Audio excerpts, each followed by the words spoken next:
परिचय। शर्मिला, कुछ शब्दों में एक प्राणी को परिभाषित करो। हाँ, प्राणी अधिकतर बहुकोशिक प्राणी जगत या मेटाजोआ के यूकेरियोटिक जीवों के मुख्य समूह होते हैं। शर्मिला, अब मुझे ये बताओ कि प्राणियों को पौधों से क्या भिन्न बनाता है? हाँ, पौधे बहुकोशिक, स्थलीय, अगतिशील, प्रकाश संश्लेषी तथा स्वपोषी होते हैं, जबकि प्राणी गतिशील, परपोषित, बहुकोशिक, जलीय, स्थलीय या वृक्षीय होते हैं। तो आओ अपने इस अध्याय में प्राणी जगत के बारे में विस्तार से चर्चा करें। उद्देश्य।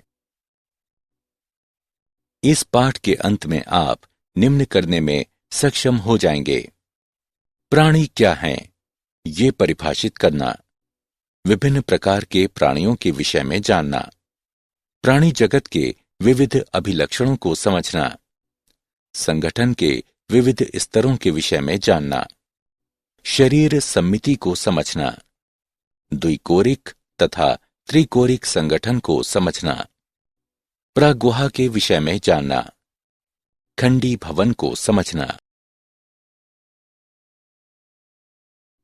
पृष्ठ रज्जु को समझना, प्राणी जगत के विभिन्न वर्गों के विषय में जानना, अकशेरुकियों के विभिन्न अभिलक्षणों को समझना, पोरीफेरा के विभिन्न अभिलक्षणों को पहचानना, सिलेंट्रेटा के विभिन्न अभिलक्षणों को पहचानना, टीनोफोर के विभिन्न अभिलक्षणों को पहचानना। प्राणी जगत। प्राणी जगत में मात्र बहुकोशिक यूकारियोटिक ही सम्मिलित होते हैं। व्हेल तथा विशालकाय स्क्विड स्थूलकाय तथा बहुकोशिक प्राणी हैं। इस जगत द्वारा प्रतिनिधित्व किए जाने वाले महत्वपूर्ण समूह हैं: प्रोटोजोआ, स्पंज, सिलेंट्रेट, कृमि, एनेलिड, ऑर्थ्रोपोड, मोलस्क, मत्स्य, उभयचर, सरीसृप, पक्षी तथा स्तनधारी। प्राणियों की शरीर योजना निर्धारित हो जाती है क्योंकि वे विकसित होते हैं। हालांकि कुछ अपने जीवन में कायांतरण की प्रक्रिया से होकर गुजरते हैं। अधिकतर प्राणी चर होते हैं, अर्थात वे स्वतः तथा स्वतंत्र रूप से गति कर सकते हैं। सभी प्राणी परपोषित होते हैं, अर्थात उन्हें भरण पोषण के लिए अन्य जीवों का अंत ग्रहण करना होता है। प्राणी जगत को निम्न आधार पर वर्गीकृत किया गया है: कोशिकाओं की व्यवस्था, शरीर सम्मिति, प्रागुहा की प्रवृत्ति, पाचन तंत्र का प्रतिरूप, परिसंचरण तंत्र का प्रतिरूप, जनन तंत्र का प्रतिरूप। संगठन का स्तर। एनिमेलिया यानी बहुकोशिकी के सभी सदस्य बहुकोशिक होते हैं। ये सभी कोशिकाओं के संगठन के समान प्रतिरूप का प्रदर्शन नहीं करते हैं। उदाहरण: स्पंज में कोशिकाएं ढीली कोशिका संघात के रूप में व्यवस्थित होती हैं, अर्थात वे संगठन के कोशिकीय स्तर को प्रदर्शित करते हैं। सिलेंट्रेटा में समान कार्य कर रही कोशिकाएं ऊतकों में व्यवस्थित होती हैं। इस प्रकार इसे संगठन का ऊतक स्तर कहते हैं। प्लेटीहेल्मिंथीज में ऊतक अंगों का निर्माण करने के लिए समूहबद्ध होते हैं। प्रत्येक एक विशिष्ट कार्य के लिए विशिष्ट होते हैं। इसे संगठन का अंग स्तर कहा जाता है। एनेलिड, ऑर्थ्रोपोडा, मोलस्क, एकाइनोडर्म तथा रज्जुकी जैसे प्राणियों में अंग कार्यतंत्र का निर्माण करने के लिए एकत्र होते हैं तथा प्रत्येक अंग एक विशेष कार्य करता है। इसे संगठन का अंग तंत्र का स्तर कहा जाता है। प्राणियों के विभिन्न समूहों के अंग तंत्र विविध प्रकार की जटिलताओं को प्रदर्शित करते हैं। एक पूर्ण प्राचन तंत्र में 2 द्वार होते हैं: मुख तथा गुदा। उदाहरण के लिए प्लेटीहेल्मिंथीज के पाचन तंत्र में शरीर के बाहर की ओर एकल मुख द्वार होता है जो गुदा के रूप में कार्य करता है तथा इस प्रकार इसे अपूर्ण कहते हैं। परिसंचरण तंत्र दो प्रकार के हो सकते हैं। खुले प्रकार में रक्त का बहाव हृदय से सीधे बाहर भेजा जाता है तथा कोशिका एवं ऊतक इसमें डूबे रहते हैं। बंद परिसंचरण में रक्त का संचार हृदय से भिन्न भिन्न व्यास की वाहिकाओं के द्वारा होता है। उदाहरण धमनी, शिरा तथा कोशिकाएं। सम्मिति। प्राणियों को उनकी सम्मिति के आधार पर भी श्रेणीबद्ध किया जा सकता है। असम्मिति, अरीय सम्मिति, द्विपार्श्व सम्मिति। स्पंज मुख्यतः असम्मिति होते हैं, अर्थात किसी भी केंद्रीय अक्ष से गुजरने वाली रेखा इन्हें दो बराबर भागों में विभाजित नहीं करती। जब किसी भी केंद्रीय अक्ष से गुजरने वाली रेखा प्राणी के शरीर को दो समरूप भागों में विभाजित करती है तो इसे अरीय सम्मिति कहते हैं। सिलेंट्रेटा, टीनोफोर तथा एकाइनोडर्म में इसी प्रकार की शरीर योजना होती है। एनेलिड, ऑर्थोपोडा जैसे प्राणियों में शरीर दो समरूप दाएं एवं बाएं भाग में बांटा जा सकता है। इनमें केवल एक ही अक्ष होता है, वो द्विपार्श्व सम्मिति का प्रदर्शन करता है। द्विकोरिक तथा त्रिकोरिक संगठन।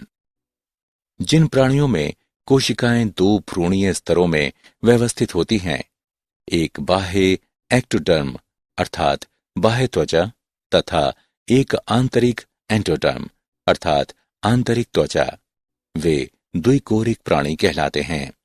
उदाहरण सिलेंट्रेटा। इनमें एक अविभाजित स्तर मेसोग्लिया बाह्य त्वचा तथा आंतरिक त्वचा के बीच में उपस्थित है। वे प्राणी जिनके विकसित भ्रूण में तृतीय भ्रूणीय स्तर मीजोडर्म होता है, त्रिकोरकी कहलाते हैं, जैसे प्लेटीहेल्मिंथेस से रज्जुकी तक। प्रागुहा यानी सीलोम।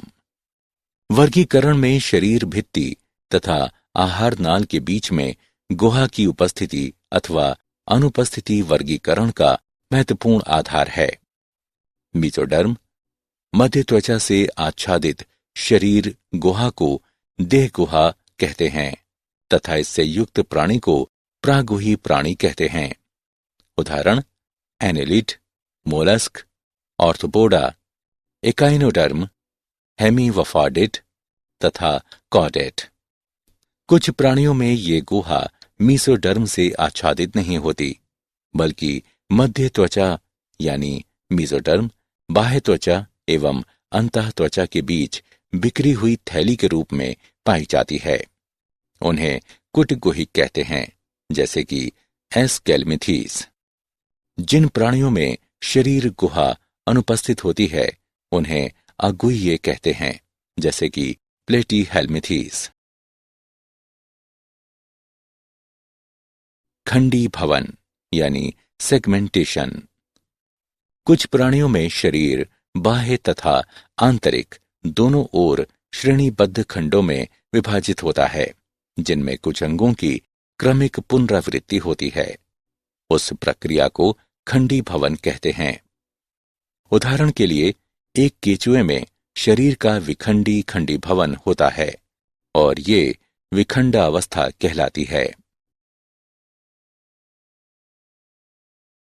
पृष्ठरज्जु। पृष्ठरज्जु एक मध्य त्वचा से बनी शलाका रूपी संरचना होती है, जो कुछ प्राणियों में भ्रूणीय परिवर्धन विकास के समय पृष्ठ सतह में बनी होती है। पृष्ठरज्जु युक्त प्राणी को रज्जुकी यानी कॉडेट कहते हैं, जैसे यूरोकोडर्ट्स, सेफर्लोडाटा। वे प्राणी जिनमें पृष्ठरज्जु नहीं होती है उन्हें अरज्जुकी यानी नॉन कार्डेट कहते हैं, जैसे पोरीफेरा से एकिनोडर्म तक।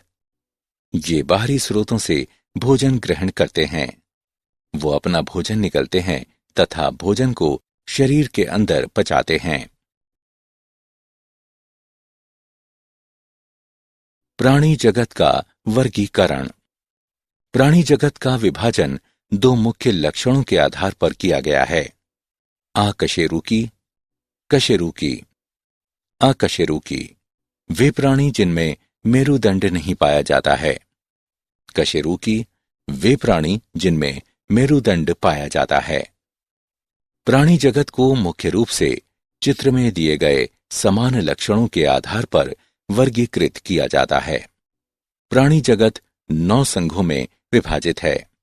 पोरीफेरा, सिलेंट्रेटा, प्लेटीहेल्मिंथीज यानी चपटे कृमि, एस्केलमिंथीज यानी गोल कृमि, एनिलीडा, ऑर्थोपोडा, मोलस्क यानी कोमल शरीर वाले प्राणी, एकिनोडर्मेटा यानी शूलयुक्त प्राणी, कोडाटा यानी रज्जुकी। आकशेरुकी। जैसा हम पहले कह चुके हैं कि आकशेरुकी वो प्राणी होते हैं जिनमें मेरुदंड नहीं होता है। एक कड़ी बाहरी परत वाला कंकाल वह आच्छादन होता है जो शरीर की रक्षा करता है तथा उसे सहारा प्रदान करता है। कीटों तथा कुछ आकशेरुकियों में कंकाल पाया जाता है। प्राणी जगत में 97% प्राणी आकशेरुकी हैं। इनमें से कुछ तालाबों में, कुछ सागरों में तथा अन्य जलीय परिवेश में पाए जा सकते हैं। आकशेरुकियों के 6 समूह होते हैं। पोरीफेरा यानी स्पंज, सिलेंट्रेटा यानी नाइटेरिया, टिनोफोर यानी समुद्री वॉलनट, प्लेटीहेल्मिंथीज यानी चपटे कृमि, एस्केलमिंथीज यानी गोल कृमि, एनिलीडा यानी खंडी भवन वाले कृमि। पोरीफेरा। पोरीफेरा का अर्थ है रंध्र होना। इस संघ के प्राणियों को सामान्यतः स्पंज कहते हैं। ये सामान्यतः जलीय, अधिकतर सागर तटीय, स्थावर या मुक्त रूप से तैरने वाले लवणीय एवं अरीय सम्मिति प्राणी होते हैं।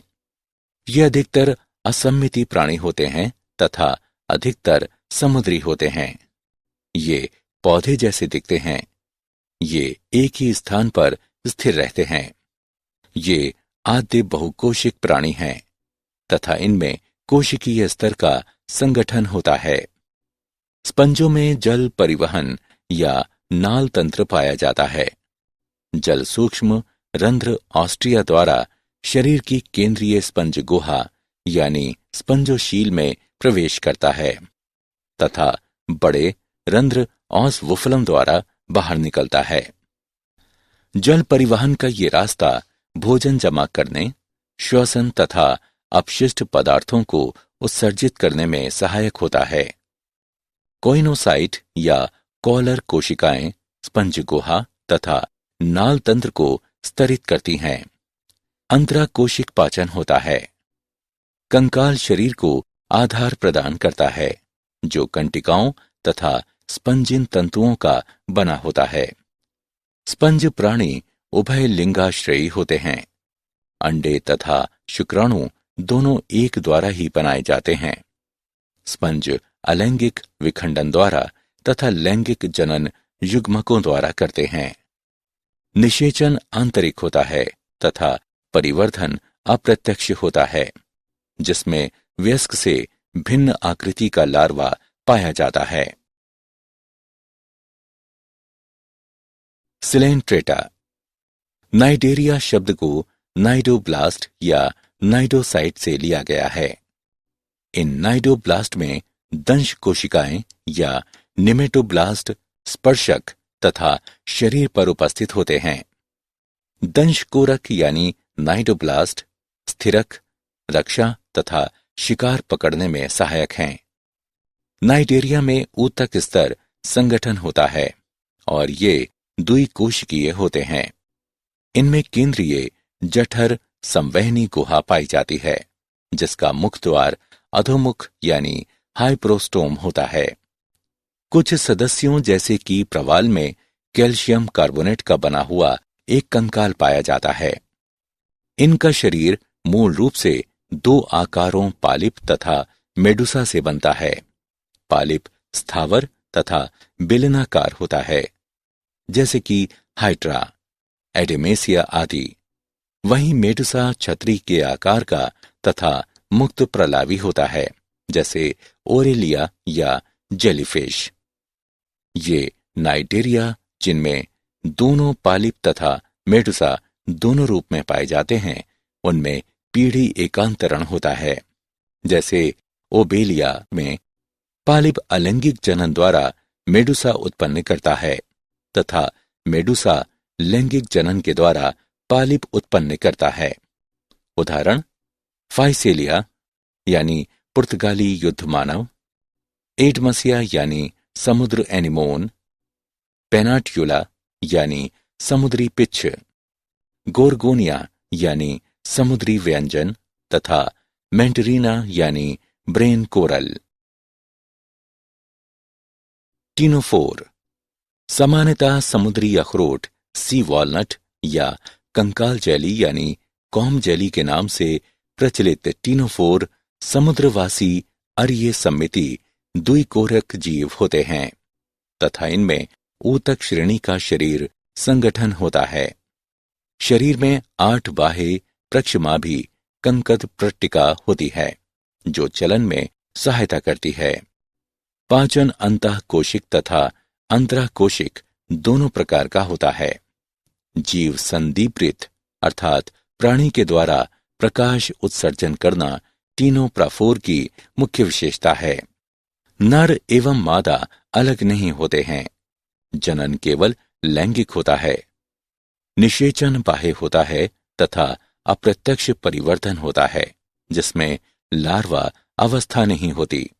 उदाहरण प्रालूरोब्रेकिया तथा टीनो प्रालानाथ।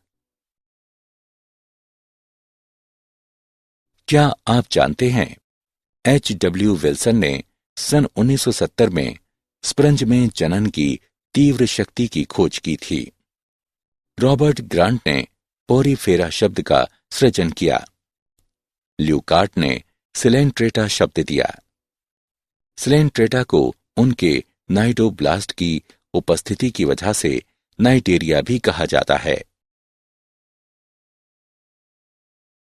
सारांश। आइए हमने जो कुछ सीखा है उसे संक्षेप में दोहराएं। आधारभूत विशेषताओं जैसे कि संगठन का स्तर, सम्मिति, कोशिका संगठन, प्रागुहा, खंडीभवन, पृष्ठरज्जु आदि हमें प्राणी जगत को वर्गीकृत करने में सक्षम करते हैं। कई अन्य विशेष अभिलक्षण हैं जो कि प्रत्येक संघ में बताए गए हैं। जल की सतह पर तैरने वाले प्राणियों या जीवों को प्रालवक कहते हैं। एनेलिडा तथा ऑर्थोपोडा के अतिरिक्त मध्यवयता कॉर्डेटा में भी पाई जाती है।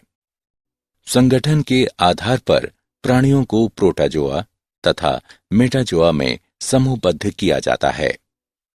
जिन प्राणियों में सुस्पष्ट पाचन गुहिका होती है, वे एंटरोजोआ में सम्मिलित होते हैं। एक प्रागुहा प्रालेटी हेल्मिथीस तथा नेमाटोडा से अनुपस्थित होती है। एक प्रागुहा एनेलिडा के विकास के चरण में सर्वप्रथम प्रदर्शित हुई थी। प्रागुहा मीसोटर्म द्वारा आच्छादित होती है। त्रिकोरिक प्राणियों के लिए शरीर गुहा को प्रागुहा कहा जाता है। ब्लास्टोकोल से उत्पन्न प्रागुहा को कूटगुहिक कहते हैं। कूटगुहिक के साथ वाले प्राणी समूह को एस्केल्मिथिस कहते हैं। प्रागुहा एस्टोडर्म तथा एंडोडर्म के मध्य गुहिका होती है तथा शरीर की भित्ति दोनों ही ओर से मीजोडर्म से आच्छादित होती है। मीजोडर्म के फैलने से उत्पन्न प्रागुहा को शिजोकोल कहते हैं। हेमकोल ऑर्थोपोडा में उत्पन्न होता है। एक एंट्रोकोलोमेंट आकशेरुकी समूह को एकाइनोडर्माटा कहते हैं। प्रागोही प्राणी जहां ब्लास्टोपोर गुदा में परिवर्तित होता है, वे ड्यूटोरेस्टोमेट होता है।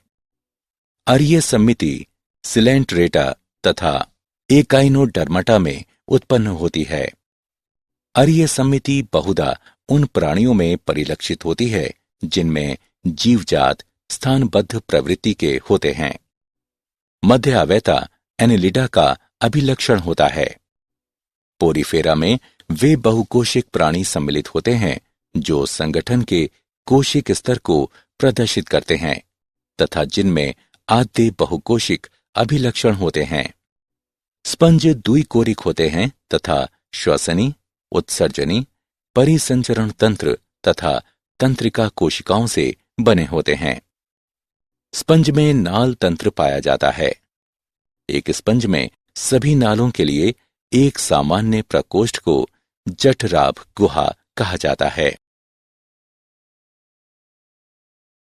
पोरीफेरा में सरलतम प्रकार का नाल तंत्र एस्कन प्रकार है। शरीर की मध्य त्वचा पोरीफेरा में मेसोग्लिया कहते हैं। पोरीफेरा का वर्गीकरण कंटिकाओं पर आधारित है। सिलेंट्रेटा में स्पर्शक तथा नाइडोब्लास्ट होते हैं। ये अधिकतर समुद्री स्थावर अथवा मुक्त तैरने वाले प्राणी होते हैं। नेमाटोसिस्ट स्थिरक, रक्षा तथा शिकार पकड़ने में सहायक होते हैं। वे स्पर्श से सक्रिय होते हैं। नेमाटोसिस्ट में उपस्थित विषैला द्रव्य हाइप्रोटॉक्सिन होता है। नेमाटोसिस्ट में हाइड्रा निष्कासन शिकार के संपर्क तथा छेद करने की प्रतिक्रिया के फलस्वरूप होता है।